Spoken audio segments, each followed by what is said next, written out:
नमस्कार. आवाज महाराष्ट्रामध्ये तुमचं सगळ्यांचं स्वागत. आज आपण चर्चा करणार आहोत की राज्यामध्ये ज्या प्रकारे कोरोनाची रुग्णसंख्या वाढताना दिसते, सरकारने काही निर्बंध कठोर केलेले आहेत. काही ठिकाणी दुकानांची जी वेळ दिलेली होती तीही पूर्णपणे आता बंद करून दुकानांना शटडाऊन करायला सांगितलेलं आहे. दुकानं बंद करण्यासाठी आदेश काढण्यात आलेले आहेत आणि काही अत्यावश्यक सेवा वगळल्या तर त्याच्या व्यतिरिक्त कुठलीही दुकानं किंवा व्यवहार सुरू राहणार नाही, अशा प्रकारचे कठोर निर्बंध सरकारने परवा जाहीर केले.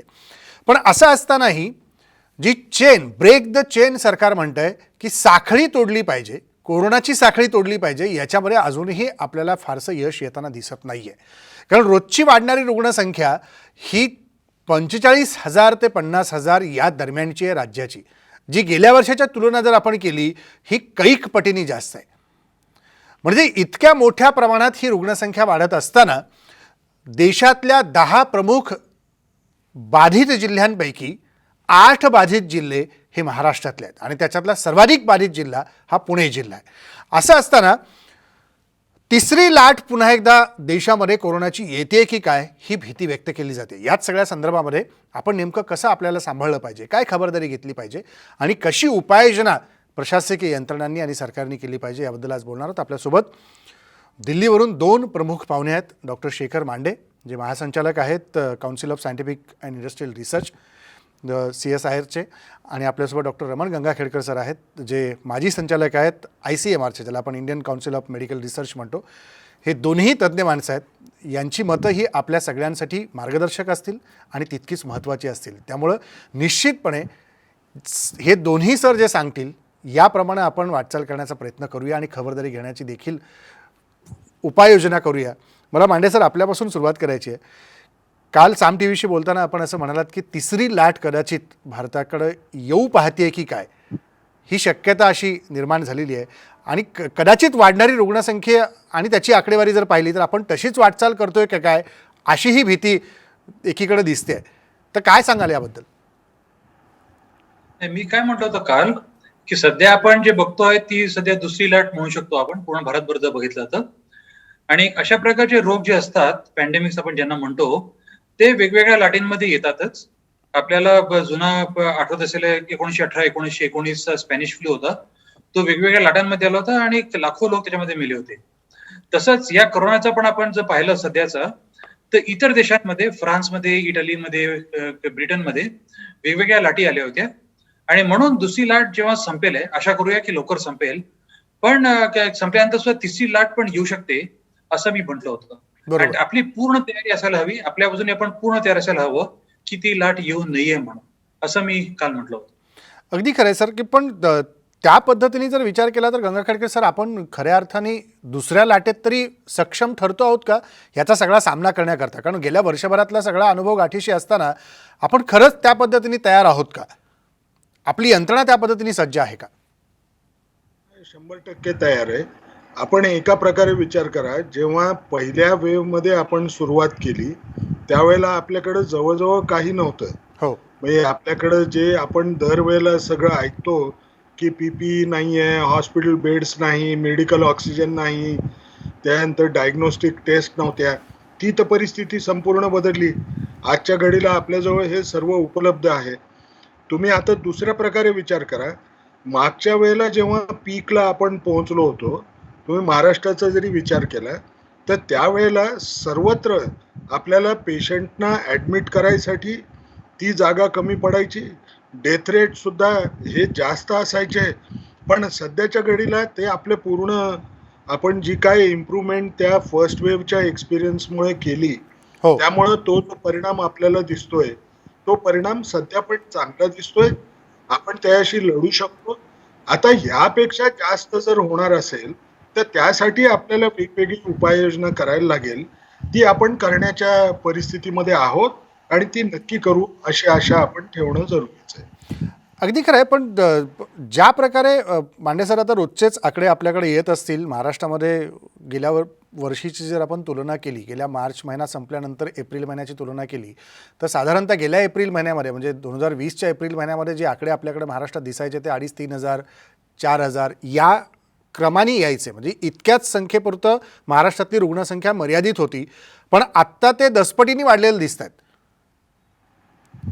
मग याचा संदर्भ कसा जोडायचा, म्हणजे कशामुळे हे होतंय की लोक खबरदारी घेत नाही आहेत, लोक सांगितलेले नियम पाळत नाही आहेत, म्हणून ह्या गोष्टी वाढताना दिसत आहेत. लोकांनी याच्यात काळजी कशी घेतली पाहिजे? अगदी बरोबर म्हणतात तुम्ही की बहुतेक वेळा जेव्हा दुसरी लाट येते तेव्हा दुसरी लाट पहिल्या लाटेपेक्षा जास्त गंभीर असते. हे सगळ्या देशांमध्ये आढळून आलंय. आपण जर ब्रिटनमध्ये वगैरे आपण पाहिलं तर आकडे जे होते ते दुसऱ्या लाटेमध्ये काही प्रकारांनी जास्ती होते. तरी 3 मुख्य कारणं असतात. एक कारण तर आपण म्हटलं की लोकांमध्ये थोडा गाफीलपणा आलाय, की लोकांना वाटलं की पहिली लाट जेव्हा संपली तर आता सगळं संपलं आणि आता आपल्याला काही मास्क वापरायची आवश्यकता नाही, आपण कुठे बाहेर जाऊ शकतो, फिरू शकतो, गर्दी करू शकतो. ही पहिली गोष्ट झाली. दुसरी गोष्ट म्हणजे आपल्यासमोर म्युटंट्स येत असतात. त्या म्युटंटचा आपल्याला जरी आता जरी इफेक्ट माहिती नसला तरी म्युटंटचा इफेक्ट होतो कधी कधी भराभर पसरण्यामध्ये. आणि सध्या आपल्यासमोर एक दोन म्युटंट्स आहेत तशी, त्याची आपण नंतर चर्चा करूया. आणि तिसरी गोष्ट की करोना हा रोग असा आहे की तो बहुतेक बंद खोल्यांमध्ये जिथे व्हेंटिलेशन कमी आहे तिथे त्याची संभावना जास्ती असते पसरण्याची. उघड्या मोकळ्या ठिकाणी त्याची संभावना थोडी कमी असते. आणि थोडं मला वाटतं की शक्यता हवामान बदलल्यामुळे वगैरे लोक जर घरांमध्ये जास्ती यायला लागले असतील तर त्याच्यामुळे पण त्याची संभावना वाढते. तिन्ही गोष्टींचं मिश्रण जर आपण केलं त्याचं थोडं कॉम्प्लेक्स मिक्सचर असतं आणि बहुतेक त्याच्यामुळे आपल्याला आज जे आकडे वाढतायत ते आपल्याला त्याचा परिणाम असा असं दिसतो. पण साधारणतः सर, आत्ता जसं तुम्ही सिम्पटम्स काही त्याची लक्षणं सांगितली की या कोरोनाच्या संदर्भातली आता दुसऱ्या लाटेतली जी प्रामुख्याने दिसून येत आहेत, ते आपण नेहमी बघतो की ऋतुचक्र जेव्हा जेव्हा बदलत जातं त्यावेळेला कोरोनामध्ये दिसणारे सिम्पटम्स आणि ऋतुचक्रामध्ये बदल होताना आपल्याला जाणवणारे काही लक्षणं येणाऱ्या आजाराची ही साधर्म्य साधणारी आहेत. तर अशा वेळेला समजायचं कसं की मला नेमका त्रास होतोय म्हणजे हा ऋतुचक्रातल्या बदलाचा त्रास होतोय की ही खरी लक्षणं कोरोनाचीच आहेत? कारण आता त्याच्याबद्दल अनेक सजगता अनेक गोष्टींमधनं, लेखनातनं, मेसेजेसमधनं आलेल्या लोकांना, पण दुसऱ्या लाटेमध्ये ते समजण्यातच फार अडचण येते की होय मला झालाय की नाही झालाय. डॉक्टर गंगाखेडकर सांगतील, ते सुद्धा डॉक्टर आहेत येस आणि खूप तज्ञ आहेत येस त्या. Yes doctor. नाही, आपण एक लक्षात ठेवलं पाहिजे, जेव्हा एखाद्या गोष्टीचा आउटब्रेक चालू असतो त्यावेळेला आपण हे समजणं हे कुठल्या दुसऱ्या आजारामुळे झालं असेल हे योग्य ठरेल असं मला वाटत नाही. बर याची जी लक्षणं पूर्वी नोंदलेली आहेत ती सध्या आउटब्रेक जेव्हा तीव्र आहे तेव्हा ती या कोविडमुळेच होत असावी असं समजून स्वतःची पहिले टेस्ट करून खात्री करणं हे आपल्या दृष्टीने महत्वाचं ठरेल असं मला वाटतं. ते मग त्या ऋतूमुळं होत आहेत का हा जो विचार आहे, ऋतूमध्ये सुद्धा कुठल्या न कुठल्या तरी इन्फेक्शनमुळे व्हायची. आता जे इन्फेक्शन होत आहेत ती सगळी कोविडमुळे जे होण्याची जी शक्यता आपल्याला दिसतीये, तर पहिले कोविड रूल आउट करणं हे माझ्या मते महत्वाचं ठरतं. बरोबर. पण सर, जसं आत्ता मांडे सरांनी म्युटंटचा उल्लेख केला की असे अनेक म्युटंट्स आत्ता येत जातात. अनेक वेळेला आपण पाहतो फ्लूचे म्युटंट्स दरवेळेला बदलत राहतात. दरवेळेला वेगळा म्युटंट्स फ्लूचा समोर येतो, त्याची दरवेळेला वेगळी लस समोर येते, नव्या वॅक्सिन दरवर्षी वेगळं फ्लूच्या बाबतीतलं आपल्याला अनुभवायला मिळालं असेल की आलेलं आहे मार्केटमध्ये पाहतोय आपण. पण आत्ता या वॅक्सिनेशनमध्ये काय नेमका फरक दिसतोय की लोक असं म्हणतात की आम्ही वॅक्सिन घेतलं आणि उद्या आम्ही मास्क काढला तरी चालेल, आम्ही बाहेर तसेच उघड्या तोंडाने फिरू आणि आम्हाला काही होणार नाही. तर याबद्दल लोकांची तुम्ही काय कान उघडणी कराल की नाही, मी आज लस घेतली तर मला काय नेमकं काळजी घ्यायला लागणार आहे? मी गंगाकडे सरांना विचारतो आणि मांडे सरांकडे येतो. लसींचं असं आहे की लसीनी आपल्याला आपल्या शरीरामध्ये थोडी प्रतिरोधकता वाढते. बर, हे खरं आहे. पण आपण पहिला जेव्हा डोस घेतो त्याच्या जवळजवळ 14 ते 18 दिवसांमध्ये ती प्रतिरोधकता वाढायची सुरू होतं. आपण जेव्हा दुसरा डोस घेतो 28 दिवसांमध्ये किंवा 6 ते 8 आठवड्यामध्ये, तेव्हा ती प्रतिरोधकता अजूनही जास्ती वाढते, म्हणजे आपण बुस्टर डोस घेतल्यानंतर. आणि त्याच्या पण जवळजवळ 12-14 दिवसानंतर ते पूर्ण वाढतं. म्हणजे पहिला डोस घेतल्यानंतर जवळजवळ 45 ते 60 दिवसामध्ये आपल्या शरीरामध्ये प्रतिरोधकता आलेली असते. आणि प्रतिरोधकता जरी आली तरी याचा अर्थ असा नाही की आपल्या शरीरात व्हायरस येणारच नाही म्हणून. कारण बऱ्याचशा लोकांमध्ये व्हायरस तशी वॅक्सिन घेतल्यानंतर सुद्धा येऊ शकते. आणि म्हणून कोविड अप्रोप्रिएट बिहेवियर जे आहे, दोन्ही लसीकरण झाल्यानंतर सुद्धा हे आपलं वागणं हे अत्यंत योग्य राहील की कोविड अप्रोप्रिएट बिहेवियरला अजिबात विसरायचं नाही लस घेतल्यानंतर सुद्धा. लसीमुळे काय होतं, दोन प्रकार होतात. एक तर आपल्याला रोग होण्याची शक्यता खूप कमी होते, नंबर एक. नंबर दोन, रोग आपल्याला जरी झाला तरी सुद्धा त्याची इंटेन्सिटी कमी होते. म्हणजे आपण लस न घेताना जी इंटेन्सिटी झाली असती त्याच्यापेक्षा लस घेतल्यामुळे इंटेन्सिटी थोडी कमी होते. त्यामुळे लसीकरणाचा फायदा दोन प्रकारे होतो, पण तरी सुद्धा कोविड अप्रोप्रिएट बिहेवियर हे पाळणं अत्यंत आवश्यक आहे. हा आपण लोकांना संदेश देऊया. मला वाटतं डॉक्टर गंगाखेडकर अजून थोडं सांगू शकतील. नाही सर, आपण म्हणलात ते सगळं बरोबर आहे, यामध्ये काही शंका नाही की आणि फक्त एक इश्यू एवढाच सांगतो की व्हेरियंट्स इतके येण्यापूर्वी जर आपण या रोगाचं नियंत्रण जर नीट करू शकलो तर कदाचित आपल्याला दुसरी वॅक्सिन घेण्याची जरुरी पडणार नाही. आणि ते सगळं आपल्या हातात आहे. हे लोकांना समजवणं फार जरुरीचं आहे. अगदी खरं आहे. व्हेरियंट असो किंवा वाईल्ड टाईप व्हायरस असो, वाईल्ड टाईप म्हणजे जो जुना व्हायरस होता, हे नव्याने जे येणारे व्हेरियंट्स आहेत, हे यांच्या विरुद्ध सगळ्यात चांगला उपाय जर काही असत असेल तर तो मास्क आहे. मास्कनी तो व्हेरियंट असला तरी थांबतो, त्या मास्कनी वाईल्ड टाईप व्हायरस असला तरी थांबतो. तर त्यामुळं आपल्याला जर हे टाळायचं असेल पुढे जाऊन की मला नवीन दर वर्षाला वॅक्सिन घ्यावी लागेल किंवा नवीन व्हेरियंट आला म्हणून नवीन वॅक्सिन घ्यावी लागेल, हे जर माझ्या मनात भीती असेल तर मग मी पहिला प्रयत्न हा केला पाहिजे की मी कोविड अप्रोप्रिएट बिहेवियरचं नीट पालन केलं पाहिजे. आणि ते पालन करणं जेव्हा आउटब्रेक खूप सिव्हिअर असतो, अनेक लोकांना इन्फेक्शन होत असतं, त्यावेळेला आपण करणं अतिशय जरुरीचं असतं.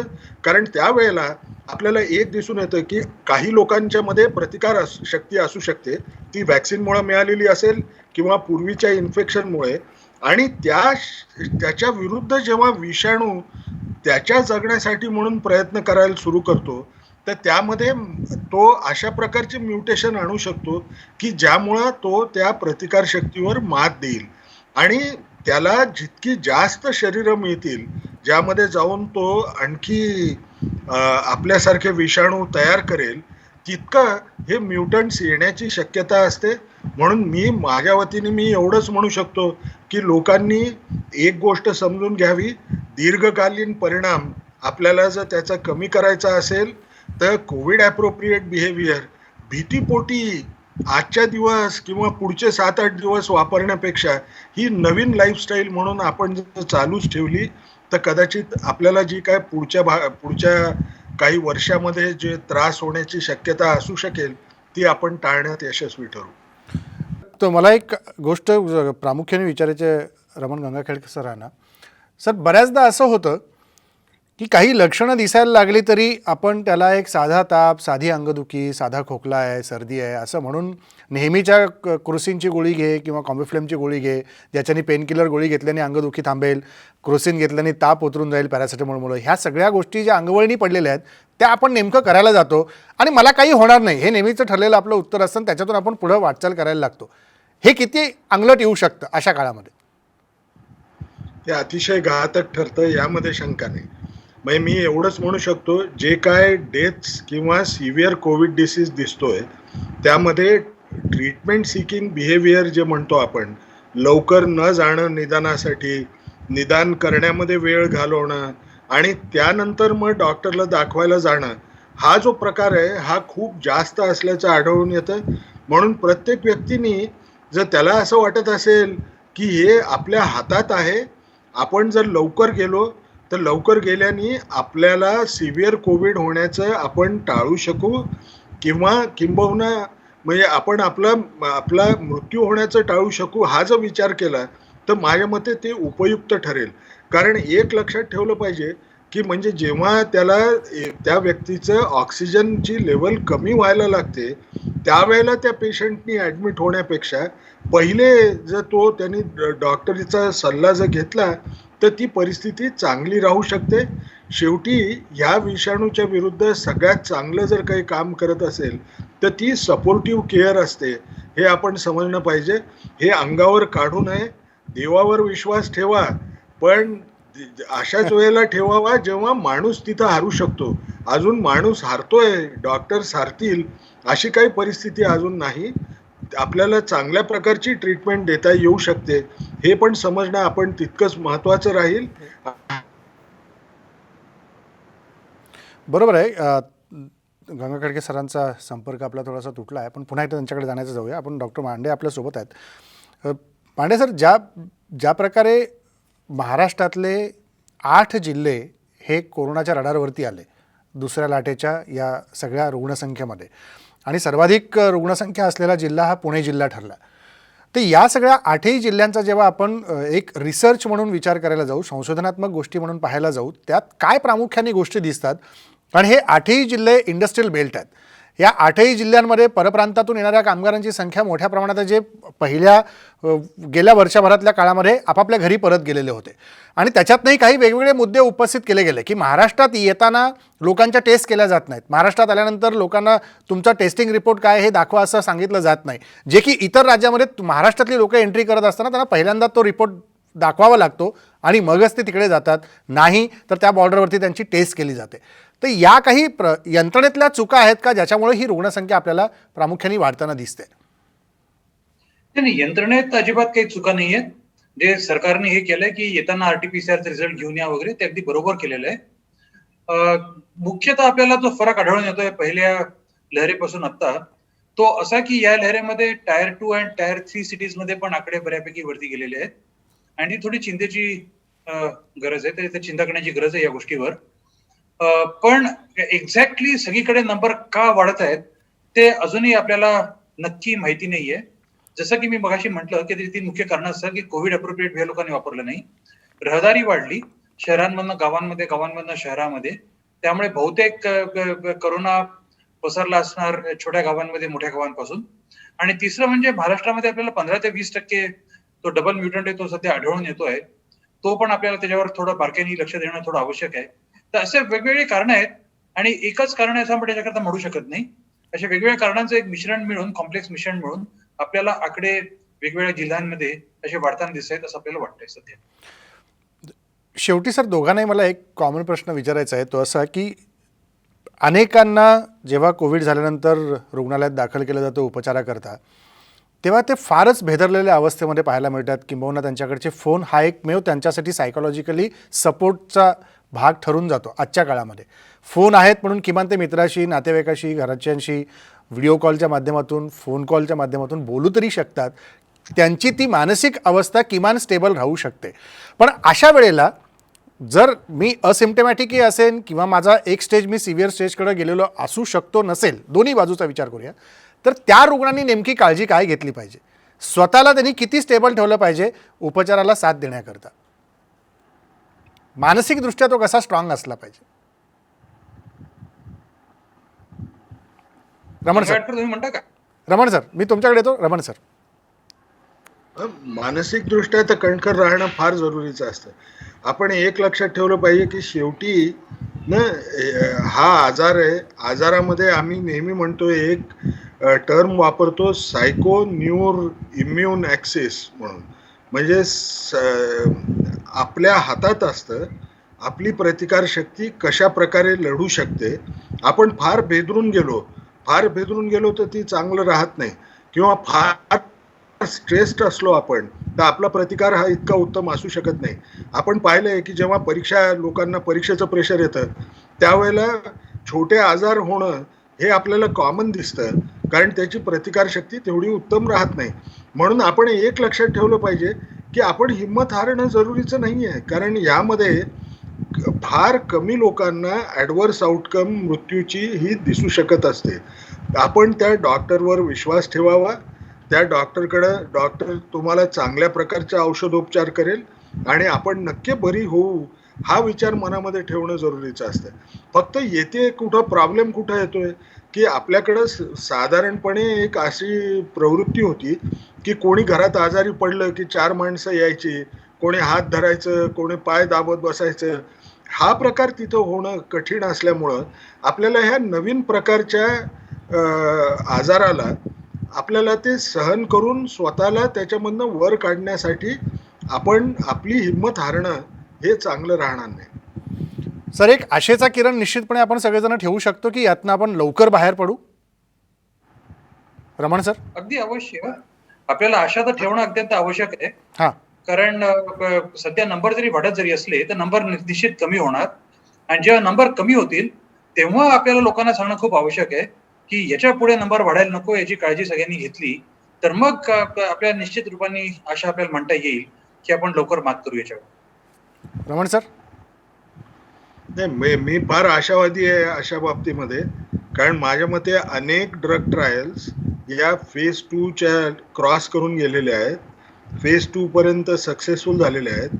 याच्या विरुद्ध एकदा इफेक्टिव्ह औषध जर निघालं तर मग ज्याला होतो त्याला ती तेवढी भीती राहणार नाही.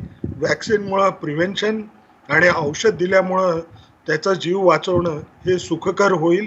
आपण अशी आशा करावी की हे लवकरात लवकर फेज 3 ट्रायल्स कंप्लीट करतील आणि आपल्याला ते उपलब्ध होतील. आशावादी राहणं हे फार जरुरीचं आहे. अगदी खरं आहे. शेवटी अगदी थोडक्यात जनतेला काय दोघंही सांगाल, काय जनतेने या पिरियडमध्ये, या काळामध्ये स्वतःला सांभाळलं पाहिजे? मांडे सर. 3 गोष्टी. एक तर मास्क शिवाय घराच्या बाहेर पाऊल टाकायचं नाही. दुसरी गोष्ट, आपण त्याला कॉन्टॅक्ट ट्रेसिंग आणि हे म्हणतो की जर कोणी पॉझिटिव्ह आलं असेल तर ताबडतोब स्वतःला क्वारंटाईनमध्ये घेणं आणि गेल्या 3-4 दिवसात ज्या लोकांची आपला कॉन्टॅक्ट आला असेल सगळ्यांना फोन करून सांगणं की मी पॉझिटिव्ह आलोय, तुम्ही पण काळजी घ्या, जर तुम्ही पॉझिटिव्ह असेल तर तुम्ही पण स्वतःला क्वारंटाईन करून घ्या. आणि तिसरी महत्वाची गोष्ट की सध्या सोशल फंक्शन वगैरे जे आहेत, लग्न, वाढदिवस जे आपण बंद खोल्यांमध्ये वगैरे करतो, त्या गोष्टी येत्या काही महिन्यामध्ये निश्चित रूपाने आपण त्यांना टाळावं. रमण सर. माझ्या मते मी फक्त एवढंच म्हणेल की ही दुसरी लाट जी आली आहे ती झपाट्याने वाढू शकते, यामध्ये काही शंका नाही. नंबर्स काय दिसतील याबद्दल मी चुकून सुद्धा प्रिडिक्शन करायचा प्रयत्न करणार नाही.